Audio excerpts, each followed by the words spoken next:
This is Bloomberg Businessweek Daily, reporting from the magazine that helps global leaders stay ahead, with insight on the people, companies, and trends shaping today's complex economy, plus global business, finance, and tech news as it happens. Bloomberg Businessweek Daily with Carol Masser and Tim Stenivek, live on Bloomberg Radio, television, YouTube, and Bloomberg Originals. It's a very busy Friday, folks, and we've got, a $15 trillion market rally that we've already seen happen, and perhaps we're kind of not done yet, Tim. Yeah, perhaps. The S&P 500 on track for its third straight up week. Corporate earnings. I can't believe we're talking about this, Carol. We are. Just around the corner. It is. How are we talking about that? Because it happens. We're still reporting on companies that, reported this week. It happens 4 times a year, at least for now. It happens at least every for now. Week. It happens always. Yeah, at least for now. That's a deep tease for a guest in our 4 o'clock hour, so stay tuned for that. All right. Also coming up, though, in the next 60 minutes, the Xi and DJT chat on TikTok and what else. We'll get into that. We've also got the president of the United Nations General Assembly on the UN's relevance and role in geopolitics, so we'll get to that in just a moment. Plus, the CEO of Kraken Technologies on going it alone and checks on corporate America and the U.S. economy through the lens of a couple economically sensitive companies. We told you it was busy. Let's get you going with a check on the trade. Here is Charlie Pellet. All right, thank you very much. Happy Friday. What a week. And we've got to begin with the developing story headline right now on the Bloomberg Professional Service. President Trump is expected to sign a proclamation to overhaul the H-1B visa program, requiring a $100,000 fee for applications. Again, that headline right now on the Bloomberg. We'll keep you updated right here on Bloomberg. The Dow, the S&P, NASDAQ, all pushing higher, on track for a record, also on track for another winning week, 3 in a row on the S&P this week, up by 1%. We've got the S&P 500 index up 20 now, 66.52, where we stand up 0.3%. Dow Industrials up 157, also up 0.3%. NASDAQ, the composite index, doing a little bit better, up 0.4. The NASDAQ 100 index up 0.4%. But on an up day for much of the market, the Russell 2000 index of small cap shares retreating from yesterday's record, down 0.6%. 10-year at 4.13%, with a 2-year 3.57%. Gold surging 1%, 36.79 the ounce. A retreat for West Texas Intermediate crude down 1.1%, under $63 a barrel, 62.86 right now. And a retreat for Bitcoin down 1.7%, 115,602. Apple shares are advancing 3.1%. Apple Friday, long lines from Hong Kong to London to here in New York for Apple's latest iPhones. Some early buyers say they are finding certain store models were already scratched after only a few hours of being on display. But Apple right now up by 3.1%. For on-demand news 24 hours a day, subscribe to Bloomberg News Now wherever you get your podcasts. I'm Charlie Pellet, and that is a Bloomberg Business Flash. All right, Charlie, thank you so much. As Charlie mentioned, President Trump adding a new $100,000 fee for H-1B visas in the latest crackdown when it comes to immigration. A lot going on when it comes to the president in the White House. He did also say, the president, that is, that he would meet Chinese President Xi Jinping on the sidelines of the upcoming Asia-Pacific Economic Cooperation Summit, and hailed progress toward finalizing a deal over TikTok after a highly anticipated call earlier today. He put stuff out on social, Tim. Here's what he said, quote, "I just completed a very productive call with President Xi of China. We made progress on many very important issues, including trade, fentanyl, the need to bring the war between Russia and Ukraine to an end, and the approval of the TikTok deal. The call was a very good one. We will be speaking again by phone. Appreciate the TikTok approval, and both look forward to meeting at APEC," Trump added. All right, let's get more on that conversation. The week that was a busy one in Washington, although also was over in the UK and elsewhere. So there was a lot going on when it comes to the chief executive of the United States. Let's get to Bloomberg News White House correspondent Lauren Dezenski. She joins us from the Bloomberg News Bureau in the nation's capital. Lauren, where to start? The president, let's start with Xi and the president, because two largest economies, what they say, what they do impacts the world. Was it a very productive phone call? Progress, I think, is the key word when we want to look at this phone call. The details are really scant. The president mentioned some sort of progress with this deal with TikTok, but we have no idea what that means. Truly, I think the most substantive thing out of the phone call, at least from the details that we have so far, which, as you two noted, came from the Truth Social post, is that he will meet with President Xi on the sidelines of APEC. That will be in South Korea next month. Of course, the details are still unknown. We don't know if it'll be before or afterward or specific days, whatever. Obviously, every journalist in town is trying to figure out when exactly that's going to be. Honestly, every journalist in the world. This is the biggest story in the world, really, and trying to figure out what exactly these two leaders have agreed to, what these means for tariffs, as well as TikTok. We just don't really know yet. So any further details really is what everyone truly is going to be chasing. Well, we got other details from the Chinese readout of the call. It struck a more measured tone. How was that different than what we heard from President Trump in his social media post? Yeah, I mean, clearly it was a good conversation. Okay. It was a productive conversation, but really, both were really scant on details. The Chinese readout was interesting because it kind of chided the U.S., saying not to pursue unilateral trade or to go back on agreements that had been reached before, kind of a nod to Trump going his own way. And also, we've seen Trump also on social media kind of pull back on previous agreements with China. So really, I think China is trying to deal with an unpredictable leader, to describe Trump. And I think Trump himself, he is very clear that he doesn't want to telegraph what he's going to do, whether it comes to the war in Ukraine, dealing with Russia, et cetera. He's not going to say what he's going to do ahead of time, at least in terms of negotiating. He really wants everyone to be on their toes and to really try and get the best deal, he says, for America. Lauren, as long as the two are talking, that's a good thing.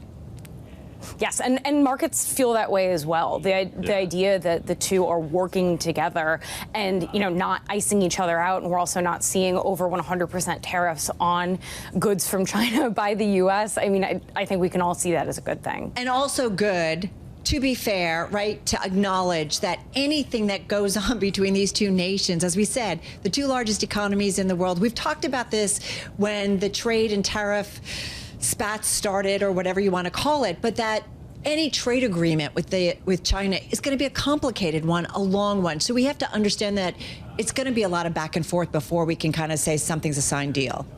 Absolutely. And I think that was kind of the issue, at least initially, when President Trump on Liberation Day 2.0 said that they were going to make 90 deals in 90 days, to a certain extent glossing over the fact that trade deals take years to iron out. There's a lot of nuances there. There's obviously a lot of interest, and that's with any country, much less these two global superpowers being the U.S. and China. And so to try and hash out a trade deal, it doesn't happen quickly and it doesn't happen easily. And I think any capital anywhere in the world can say that, whether they're trying to get Howard Lutnick or Scott Bessent on the phone to hash out details with their own trade deals. Clearly, it's very complicated. And so the idea that the U.S. and China negotiations are ongoing and taking some time, I think is understandable. Lauren, it's Friday, so maybe we'll do a little week that was when it comes to Washington. An official visit with the UK, tech agreement with the UK involving investments by U.S. companies. The president's turning to the Supreme Court to remove Fed Governor Lisa Cook, the president's effect on social media. What about next week? What does that have in store for us? Help us push this forward a little bit. Great question. We do know that the president does want to go to the Ryder Cup. He said that he's planned to go to the Ryder Cup. Obviously, President Trump's affinity for golf is well established. It's also in New York. He loves New York. So we'll at least see that. But really, not to sound ridiculous, but every week holds something new and unexpected with this president, and he at least will not get his state dinner for the third time.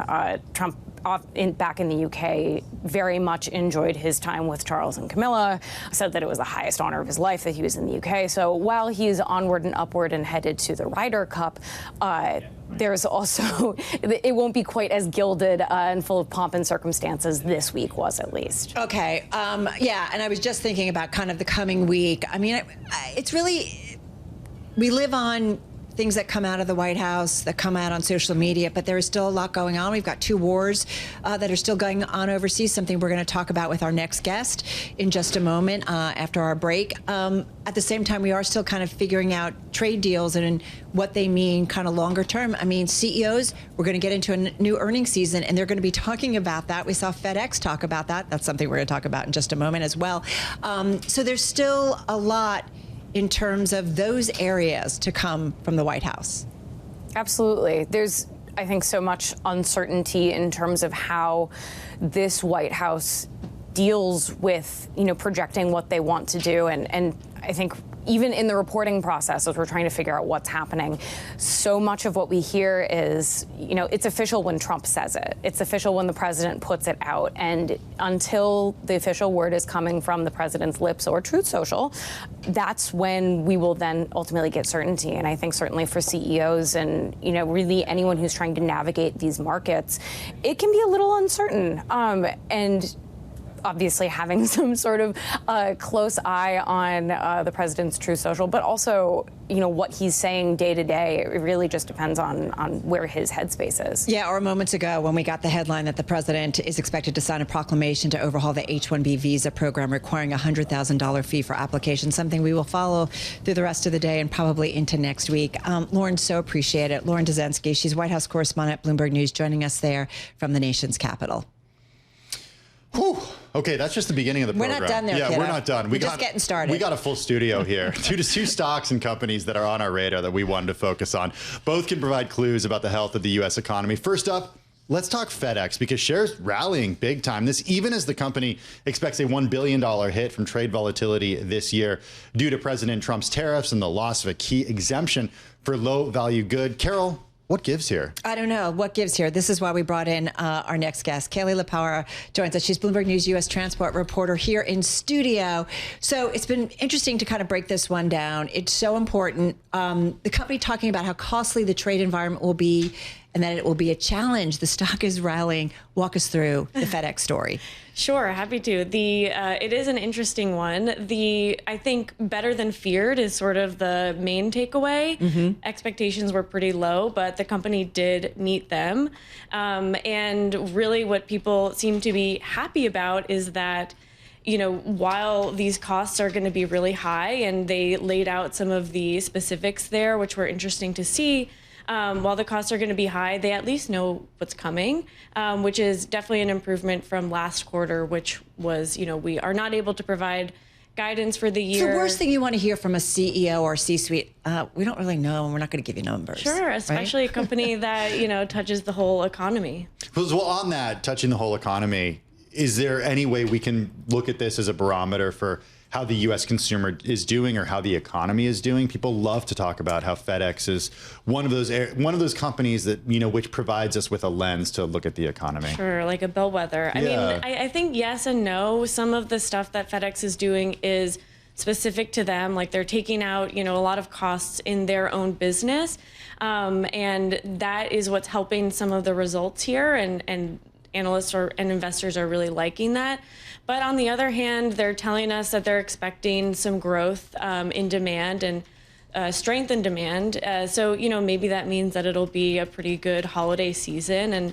And like their revenue growth, for instance, their expectations are 4 to 6% over the next year, which is way higher than some people were expecting. So I think it's safe to say that there's a bit of hope for some strength, but again, it's also about what the company's doing. I love what you wrote in the story, saying the tally is the latest to show how President Trump's trade war is weighing on corporate profits. It also highlights how companies are beginning to digest the fallout from new trade barriers after months of volatile policy swings clouded their outlooks for the year.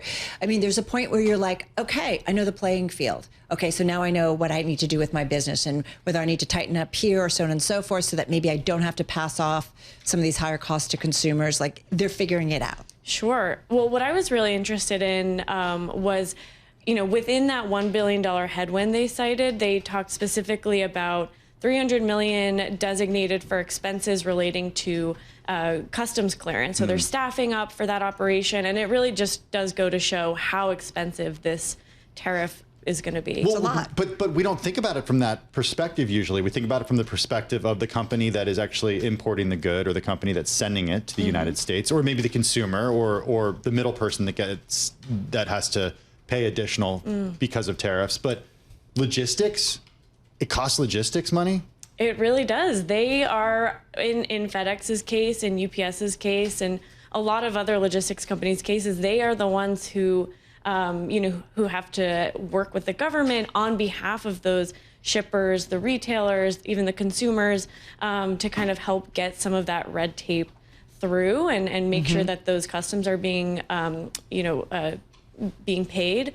But on the other hand, we've also seen consumers themselves getting bills on behalf of the government to pay tariffs. So it's not a perfectly, fixed system yet. You mentioned UPS. They don't report until October 28th. We'll get those numbers before the market open on that day.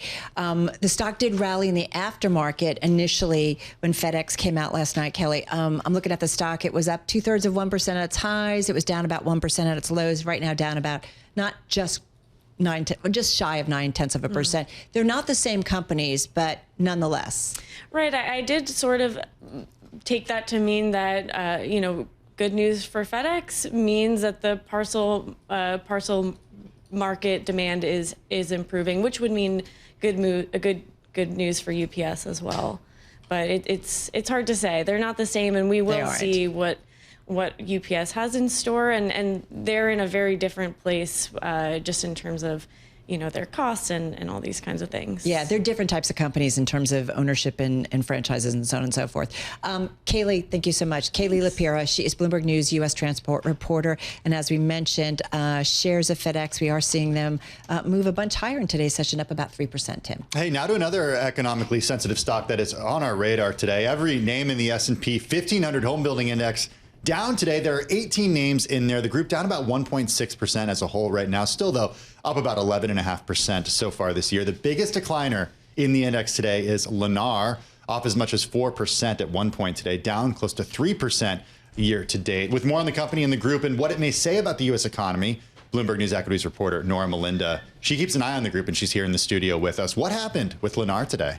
Well, lots to digest here in this report that we saw. We're seeing shares of Lennar down as much as 5.8%, as you were earlier mentioning. That's the worst intraday performance that we've seen since April of this year. This comes after its report forecast disappointed for the fourth quarter. They were talking about new orders that fell short of Wall Street's expectations. Of course, we know all of this pretty much is underpinned by the fact of the current landscape of the job market. Also, the fact that we're seeing prices still high for a lot of these new homes. If you think about the average person looking to buy a home right now, for a lot of people, the affordability still remains a key challenge here, even despite the fact that we have a high demand here for housing in the United States. But even though we've seen a recent drop in mortgage rates, they're still kind of having a hard time. Remind me, Lennar, are they, first-time home buyers, a mixture? I always forget what they are. Yeah, they're a bit of a mix here. Okay. And they really are just facing a lot of competition as well. Builders here, the supply of available resale homes has also been growing, which is interesting. If you think about people who are actually putting their homes up on the market and moving out, it actually has been growing a bit,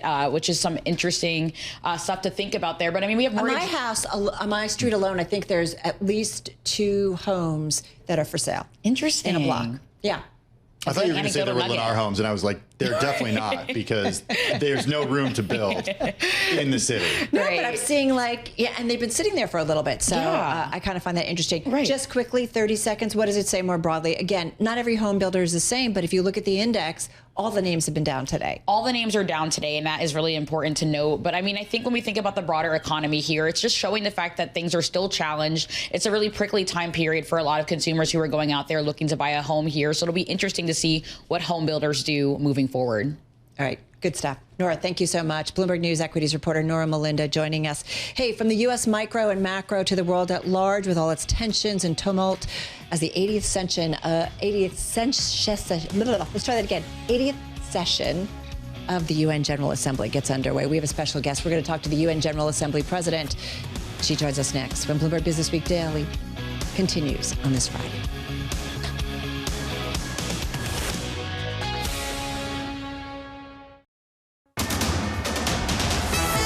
It's 2:21 on Wall Street. We do check markets all day long here at Bloomberg. We have got the Dow, the S&P, NASDAQ. They're all advancing. We're looking at records right now, on track for a winning week with the S&P this week up by roughly 1%. S&P up 21 now at 66.53. That is a gain of 0.3%. Dow Industrials up 144, up 0.3%. NASDAQ Composite Index up by 0.5%, also on track for a record. 10-year 4.13% with a 2-year 3.57%. Gold up 1%, 36.81 the ounce. West Texas Intermediate crude oil down 1.3%, 62.68 a barrel. And Bitcoin now down by 1.8%, 115,500 on a Bitcoin. President Trump is expected to sign a proclamation to overhaul the H-1B visa program, requiring a $100,000 fee for applications. And AMC Entertainment shares are advancing. AMC right now up by 4% after the Hollywood Reporter said Taylor Swift is preparing for an in-theater event tied to her new album. Recapping, S&P up 20, up by 0.3%. I'm Charlie Pellet. That is a Bloomberg Business Flash. All right, Charlie, thank you so much. Carol Master along with Tim Stenovic live here at Bloomberg headquarters in New York City. Well, the 80th session of the UN General Assembly is underway here in the city with the first day of the high-level general debate happening next week. Former German Foreign Minister Annalena Baerbock was elected president of the General Assembly's 80th session on June 2nd. Her appointment comes as the regional group that includes Western Europe takes its turn at the helm of the world body, and we are delighted to have her here in studio. President Baerbock, so nice to have you here with us. It's a shame there's nothing going on in the world to talk about. Let's talk about it. And I'm going to give you a little bit of a list, very familiar, I'm sure, to you. Russia's war with Ukraine, now 3.5 years old. Recent incident when Russian drones flew over Poland. Israel and Hamas coming up on its second-year anniversary. The tech war, the trade war, China, Taiwan, question marks. President Trump saying he had a productive call with President Xi just today, two largest economies in the world. Top of mind for you as world leaders are gathering here at the UN this week? It's a lot.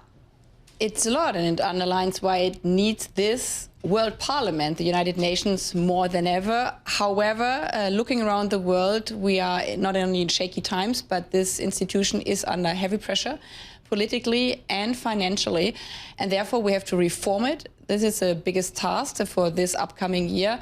And as well, and this is what I would like to underline as president of this General Assembly and the United Nations, that if we wouldn't have the United Nations, we would have to build it, because none of these global challenges you just mentioned could one country face alone or even solve alone. And this is why the theme of this session is better together.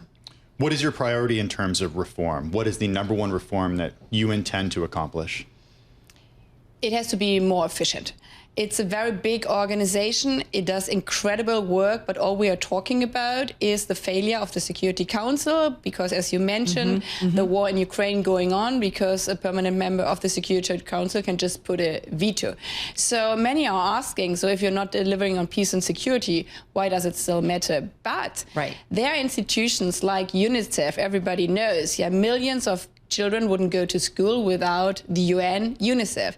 125 million people would have literally starved last year if the World Food Programme wouldn't have supported them. And imagine the COVID pandemic.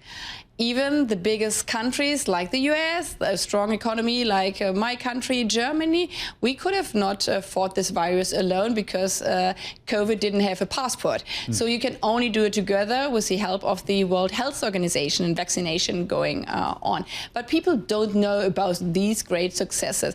So make clear that this is all the UN and the money goes to the points where it actually delivers on the people is the biggest task, and this is why it needs this reform, but it needs also the political commitment of leaders. It needs obviously the funding of member states, and currently, especially the host country is questioning this.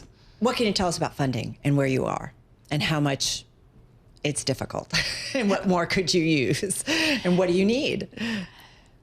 Well, every country should pay their obligation, and the United States has been one of the biggest donors. I'm also always underlining this. Germany has for a long time been the second biggest donors, but it's in the self-interest of every country itself. Because if we would not have these kind of organization, imagine also like terrorism, how would we fight it together?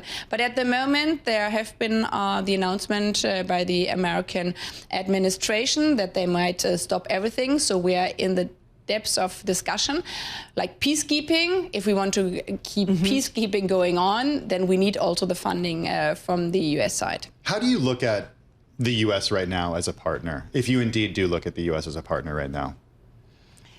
Well, as a transatlantic, not only friend, but like my country owes to the American people, not only that we could recover after the Second World War, the biggest horror my country did around the world. Actually, also the reason why this United Nations was founded, and this is why Germany is so committed. But also lately, reunification, that East and Western Germany came together again. And these countries are all together in NATO. So it's the understanding of one for all and all for one, and this is why I think the transatlantic bond has to be stronger than ever before. But obviously, there are also at these kind of times different views on different topics, and this is why the United Nations comes into play. This is a place where you talk about also disagreements. Well, but on that, and I want to kind of pursue the U.S. role. I mean, what would you ask of the United States now? Because, there is certainly pushback, and we've got a president who at times has said we've done a lot as a nation. What more, though, and how important is it for the U.S. to continue to take a leadership role? We've talked a lot about the importance of soft power, too, globally. But how important is it that the U.S. take a leadership role here when it comes to the UN? It's one of the biggest countries in the world. It has strong economic interest, like many countries in the world. And we saw already, not only with COVID, when global trade stopped, we saw it also when the Houthis attacked ships in the Red Sea, what it would mean for global trade. We saw it when one cargo ship was turned in the channel a couple of years ago. So the effects also for one of the biggest economic powers like the US, without a world of free trade and rules which are based on the UN Charter on every country having the same rights, would be horrible. I mean, it attaches employment, it attaches economic growth, and maybe one of the recent topics, artificial intelligence. The whole competence lies in this country here, in some other countries around the world. So the whole setup for artificial intelligence, and there's a high interest also from the US administration. This will take place on Thursday, actually, at this high-level week you mentioned, when all the tech companies are coming together with governments to say, okay, this is a new potential for the whole world, but it obviously also needs regulation, like if we look at deep fake and the dangers for the use. How does the role of the United Nations change in a world where countries increasingly are looking inward? And I speak about the United States, for example, and the America First mentality and the America First agenda of this administration. How do you convince this administration that the UN is worth it? Good diplomacy, in my point of view, is not about convincing. And it's not like just speaking with the people who have the same opinion anyhow, then you can just speak to the mirror, actually. But it's actually taking the people from there they are and try to understand why are they arguing that way. And if I've understood correctly, this administration, this president is very keen about bringing peace to the world.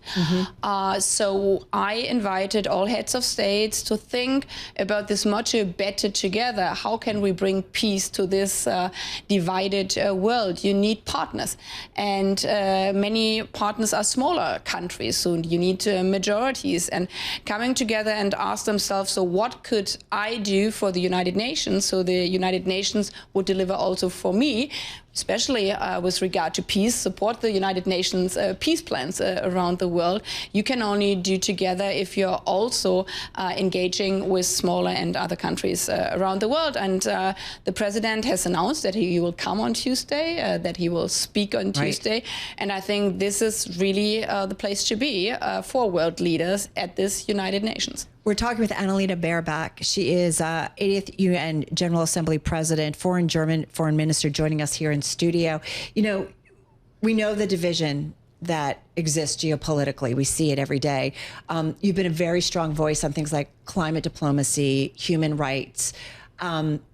when we have such division when it comes to trade wars and business wars and tech wars and just plain out wars, how do we move forward on things like climate and climate change, which I feel like it's safe to say we are all seeing it every day in terms of its impact? Human rights violations, which I think now is becoming a discussion here once again in the United States in terms of human rights or free speech. So I'm just curious, how do you tackle those and have smart discussions with world leaders about that against the broader backdrop that's troubled?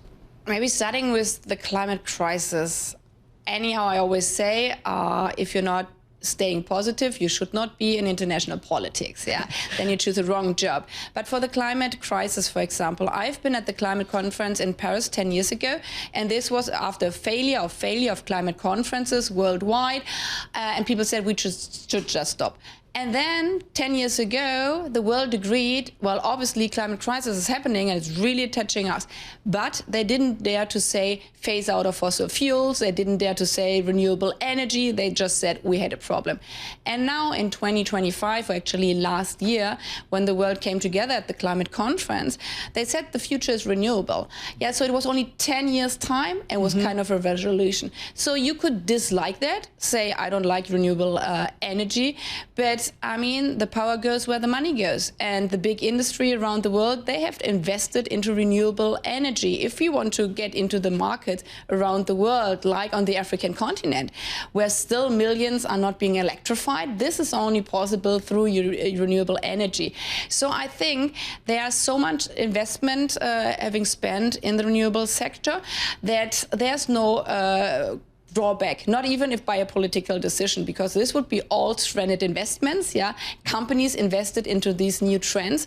So in this regard, kind of the economy has taken over. It doesn't mean that we still have also other ways, obviously, to go. But if already the Gulf countries, I mean, the oil producing countries are saying we are standing on a second leg and this is renewable, then obviously the world has changed in this regard. And I mean, you've seen it here in your own country. No money in the world can protect anybody against the climate effects. When in California, like the richest neighborhoods were burning, yeah, it didn't help that you have money. You can only help together if you do climate protection measures and protection and development around the world. So world leaders, you are continuing to have the conversation, companies are continuing to spend, and you're seeing a movement continuing to move forward when it comes to renewable energy.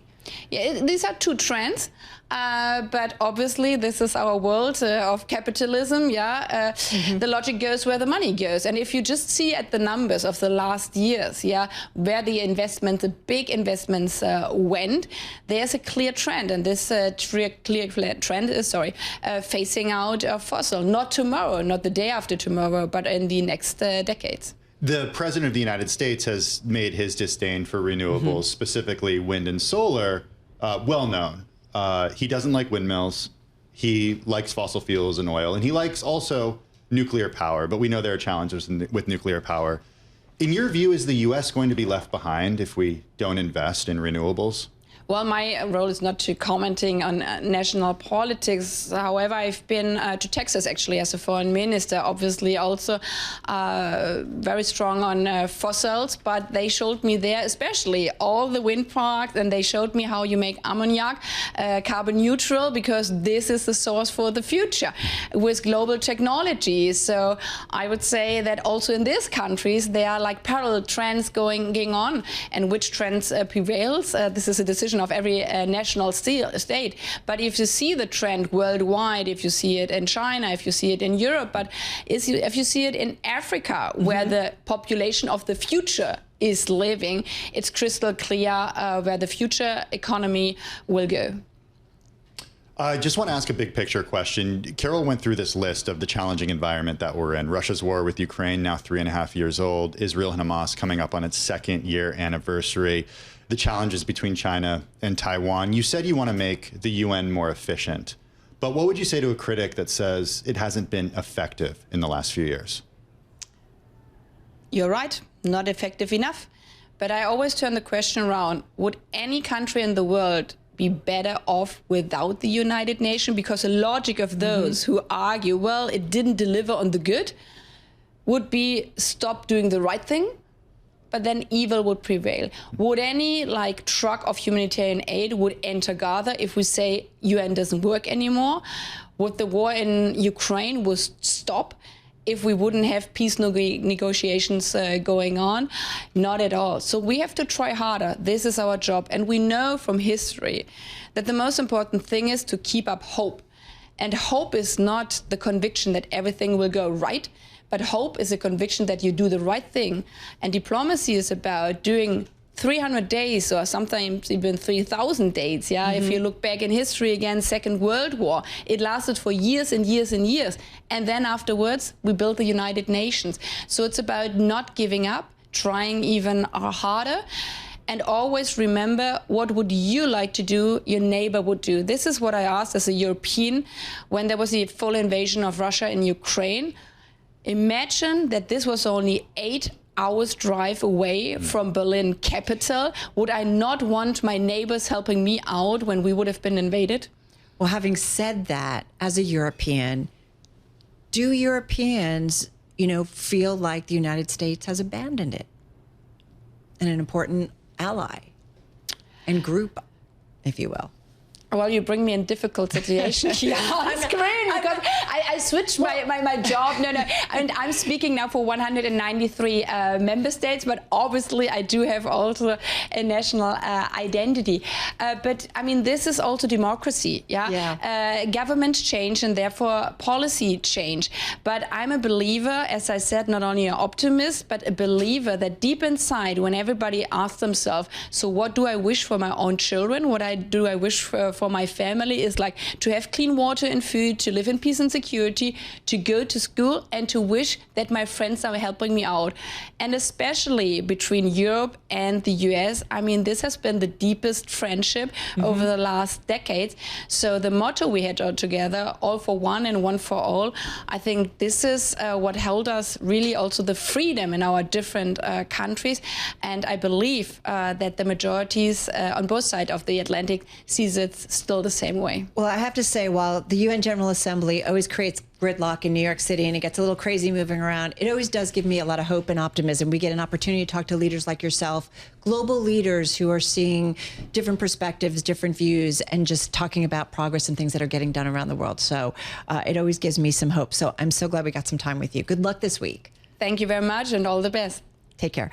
Annalena Baerbock, she is the 80th UN General Assembly President, German Foreign Minister, joining us right here in studio. I want to get back to a story, breaking news, that we have been following throughout the hour. The president is said to add a new $100,000 fee for H-1B visas in the latest crackdown. President Trump expected to sign a proclamation as soon as today that would move to extensively overhaul the H-1B visa program, requiring a $100,000 fee for applications in a bid to curb overuse. This according to a White House official familiar with the matter. Bloomberg News White House correspondent Hadriana Lowenkron on this story. She joins us from our Chicago bureau. All right, so the red headline crossed just before we kicked off the 2 p.m. hour here. Hadriana, what do we know about this and what's to come? Yes, so this definitely is big news and is a big shift from what currently is in place. Looking at the current fees, that are associated with this H-1B visa application, much lower numbers. We're looking at about a $215 fee to register for the lottery and about a $780 fee for what is called a Form I-129, just a supplemental petition.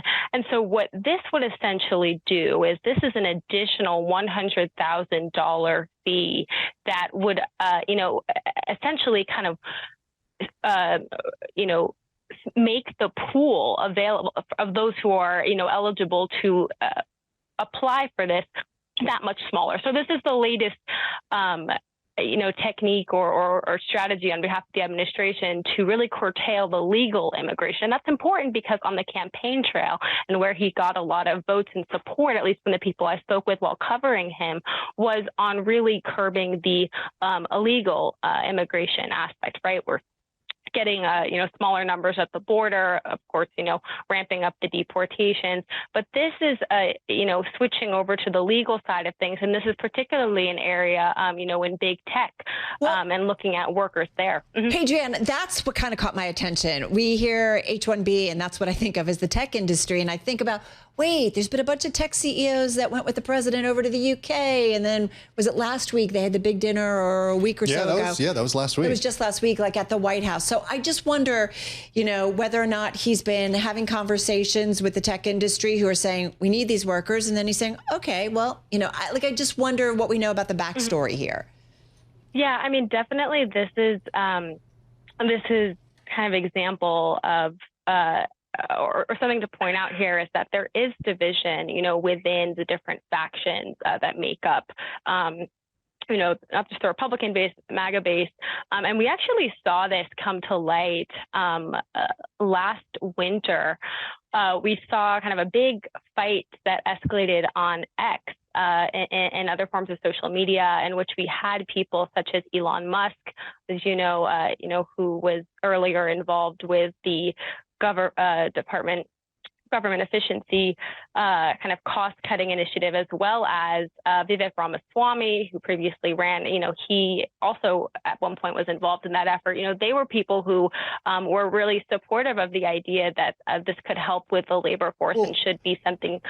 And then there have been others who are more conservative, really not agreeing there. Right. So, Hadriana, I'm glad you brought this up, because I was trying to remember who was on what side of this fight. So I'm really glad you brought that up. Who wins out here in a $100,000 fee associated with this visa? Which side of the contingent is the president listening to here? Well, essentially, what we can kind of glean from this is that, again, this will really minimize the amount of people who are eligible to apply. So if you're looking at curtailing this legal immigration, that seems to be kind of what people who are on the more conservative or far to the right side of this base would like. And I think it's important to note, we're still looking at early, economic data that's coming in. And there was recently a CBO report that kind of suggested looking at some of the kind of a combination of the tariffs, the taxes, and that we are seeing population decline as a result of this shift in net migration, and how that could potentially negatively impact the economy. And economists had been worried about this. So that's something that we're also keeping an eye on. Yeah. Hadriana Lowenkron, usually in Washington, D.C., in our Chicago bureau this afternoon, bringing us the breaking news on the president's effort to add a new $100,000 fee for H-1B visas. For more, check out the Bloomberg terminal. In the meantime, Charlie Pellet is standing by, because we got just about an hour and 15 minutes to go until the close of trading here, Charlie. We got stocks higher across the board. Do want to begin with the developing story headline right now. The U.S. said to be in talks with the Taliban to return forces to Bagram, that according to the Wall Street Journal. S&P 500 index pushing higher at a record. Right now we have got the S&P 500 index up 22. That is a gain of 0.3%. Dow Industrials also advancing, up another 0.3%. The Nasdaq Composite Index right now up by 0.5%. 1%. On an update from much of the market, Russell 2000 index of small cap shares is slumping by 0.8%. The 10-year 4.13%. Spot gold up $37 the ounce. That is an advance of 1%. $36.82 the ounce on the precious metal. West Texas Intermediate crude down 1.4%. $62.68 a barrel. Recapping, S&P up by 0.3%. And for on-demand news 24 hours a day, subscribe to Bloomberg News Now wherever you get your podcasts. I'm Charlie Pellet, and that is a Bloomberg Business Flash.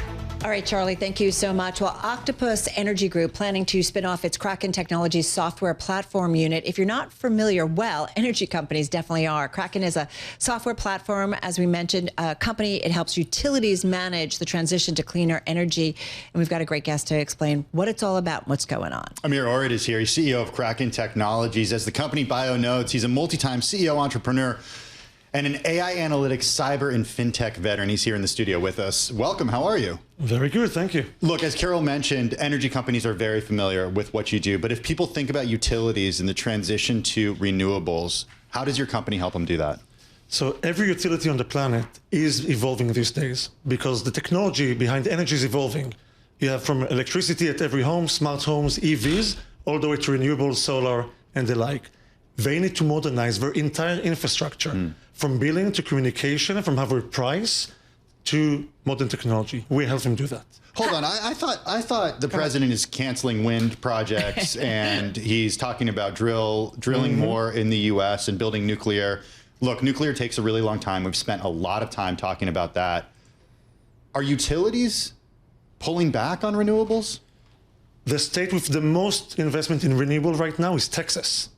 It's cheaper. Solar is cheaper, more accessible, more affordable. You can buy it faster than building a new nuclear power plant. There's more solar investments than any other energy form. It's apolitical. Can it be done even with tariffs on hardware that comes from China? Obviously, it's more expensive that way. But in general, solar became so cheap, and it's getting cheaper every day, that everyone are moving to that. But it's a mix. It's never just solar or wind or nuclear. It's always a mix. Well, so I'm still trying to understand what you guys do. You're a platform. So what are you helping energy companies do? I'll give you an example. If you have, you're cooling your home during the summer, or you have an electric vehicle you charge at 7 p.m. when you get home, that creates a massive spike on the grid. And the issue is the grid is actually built for the maximum point in time.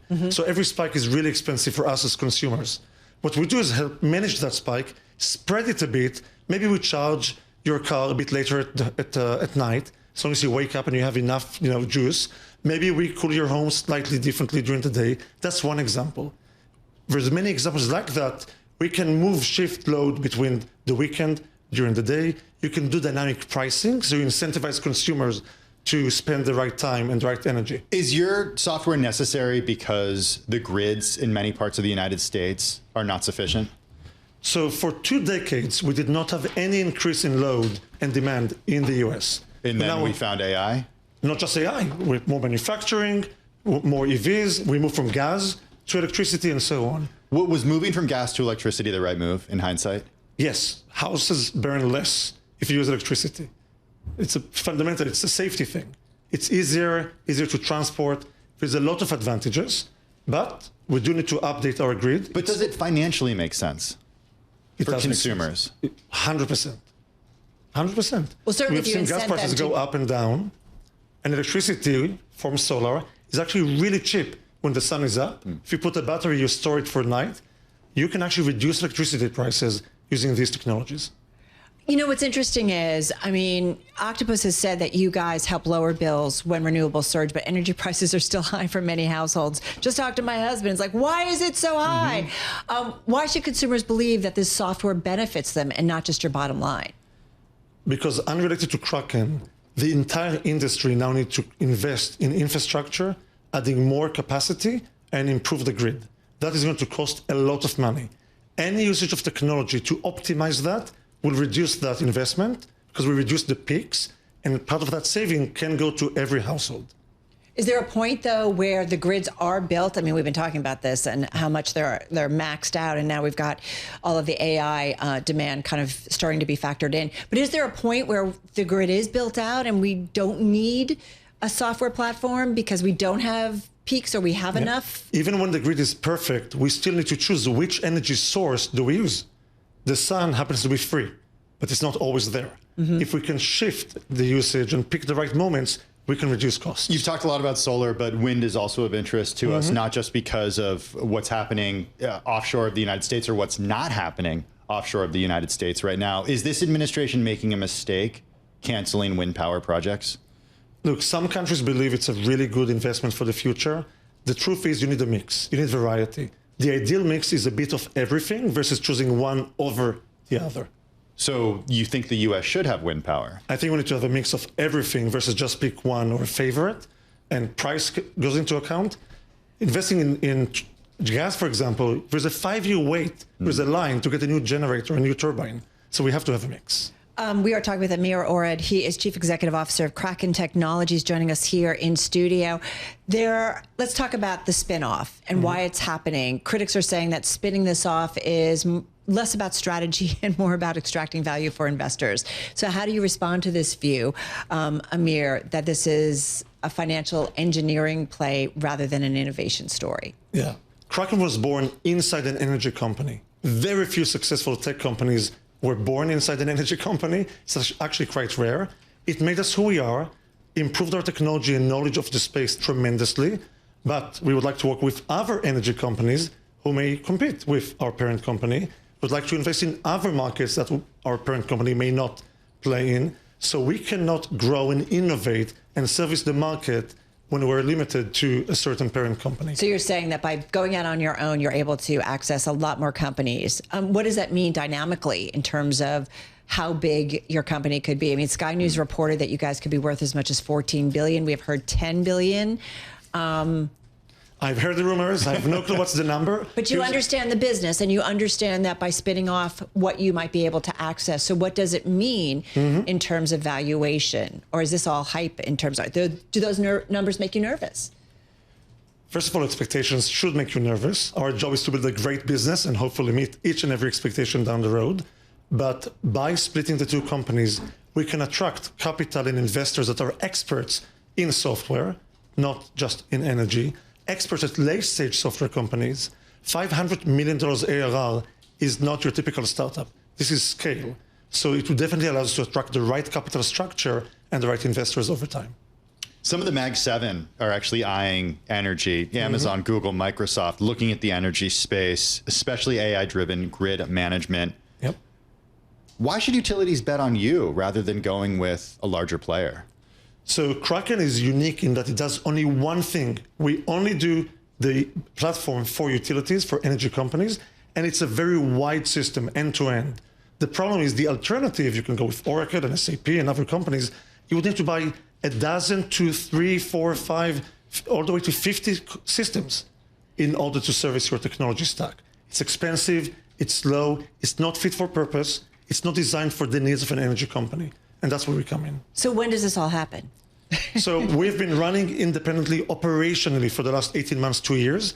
We're now splitting physically the two structures, the cap table, and that is going to end by mid next year. By mid next year. And are you going to be a publicly held entity or? We'll stay private at that point in time. Obviously, it opens options down the road, but right now the first step is split the two. What's a risk to the business? What is the thing that kind of worries you as you look at the outlook? What is it that's the thing that, I hate to say, keeps you up at night because everybody throws that out there. I have three teenagers. That keeps me up at night. Okay, there's more than one. Oh, yeah. But the number one thing is the demand right now to modernize our energy infrastructure in every country is spiking, in each and every country. And our job is how do we service as many utilities as we can and making sure each and every project is a success. To date, all of our migrations, we service 70 million households. All of them have been successful. We want to keep that track record while handling more and more demand.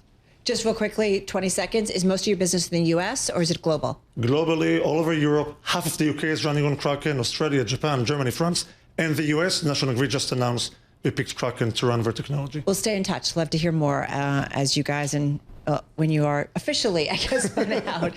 Amir Orad, he's CEO of Kraken Technologies, joining us in studio. Hey, Redhead crossing the Bloomberg terminal just moments ago. A CDC panel has voted to end universal recommendation for COVID shots. Once again, a CDC panel has voted to end universal recommendation for COVID shots. There have been a lot of questions about what the recommendation would be as we head into the season, coming from HHS Secretary Robert F. Kennedy Jr. Not sure how I feel about that. Well, you getting your COVID vaccine? I don't know. Oh, okay. That's like a personal question now, I guess, right? I'm sorry. I'll ask you later. You're absolutely right. It is a personal question. I can answer that question right now. All right, folks, quick check on the markets. This is certainly all public when it comes to the markets. S&P 500 up 21 points. Dow Jones Industrial Average a gain of 134. Both of those averages up about 0.3%. NASDAQ 100, Tim, up about 0.5%, 110 points to the upside. We're pretty much hovering near our best levels of the session. I'm Tim Stanovic along with Carol Masser. Let's take a look at some stocks on the move today. With us is Bloomberg News equities reporter Norah Mulinda. Norah, what do you have on your radar? Well, I'm looking at shares of Maple Bear, which is the parent company of Instacart, ticker CART there for you. We're looking at shares that are down as much as 8.6% in trading today, now down about 7.4%. And this is after reports late yesterday that Amazon has partnered with southeastern supermarket chain Winn-Dixie for grocery delivery in Florida. So, of course, this is going to pressure names like Instacart because this is a pretty big... I believe there's a wah, wah, wah. I know there's a wah, wah. Where's the music? That's what we need right now. Exactly. But we have Wedbush saying that they rate Amazon outperform and Instacart underperform. They're saying that the Winn-Dixie tie-up is an incremental step forward in Amazon's broader strategy to capture share in that particular category, making Amazon Prime, an even more compelling subscription. All right, so not great news for Instacart. No, so it's down about 7% here in the session with about an hour to go in the trade, and it's up about 1.5% year to date, Tim. CART, C-A-R-T, but Maple Bear. Yeah. Okay. All right. All right. I don't get it. Google it, everybody. Right. Looking at shares of Wayfair, let's look at a name that is in the green this afternoon. Pairing, but earlier up as much as 3.8%. And this is on positive implications from the CEO's award plan. So essentially, they approved a 10-year performance-based equity award for the CEO, which only vests if the company delivers significant long-term value and meets ambitious performance benchmarks. I mean, it sounds like any sort of thing to push you forward. I don't know what other incentive would be better than something like this here. It seems that Wall Street likes it here. Shares of the company, if you look on a year-to-date basis, up 100%. What a tear. As I was looking into this, I was like, wow. 19% of the float is short, though. Very important to know. Very important to know. Always got to look at the short interest there. We've talked with Kate Gulliver a lot, the company's CFO. It's a platform, she reminds us all the time. It's a platform. So they're not the ones that are actually doing the importing. Right. They don't have a huge inventory, right? It's just a platform for lots of folks who are selling all that stuff we need to put in our homes, which I have a lot of. AMC, let's go there. AMC, ticker AMC, makes it easy for us, has risen as much as 8.5% today. It's pairing up about 4.4% as we speak right now. But this is after Taylor Swift is bringing a release party film to theaters, AMC theaters particularly. This is going to be her new album, The Life of a Showgirl, coming out on October 3rd here. And so, I mean, of course, this is great news for AMC. Taylor Swift has been in the news for quite a while. It seems like we have some reactions. She's been in the news? You're not a fan? What was going on here? I don't know. Are you fatigued? No, I'm never going to diss on another woman. But she's been in the news a lot. You said but. She's been in the news a lot. No, I love her. She has been in the news quite a bit. One of my favorite albums. Love it, love it. Okay. Well, apparently there's another one coming, so more for the Swifties, I guess. I don't even know why she's. I have no idea. I haven't been keeping track. The engagement? Well, I knew about that. Where the heck have you been? But that was like a few. And he weeks got ago. his American Eagle deal, Travis Kelce, right? All right, I know about that. I know about the business stuff. So you're hip. You know what? We used to say it's Elon's world, which it kind of is, but it's also Taylor's world. Yeah, T Swift. Yeah, we're living in it big time. It's also Norah Mulinda's world. Thank you so much. Really appreciate it. That's our Stock Movers podcast. 5-minute episodes of the biggest winners and losers in the stock market. Find it wherever you get your podcasts, Apple, Spotify, or anywhere else.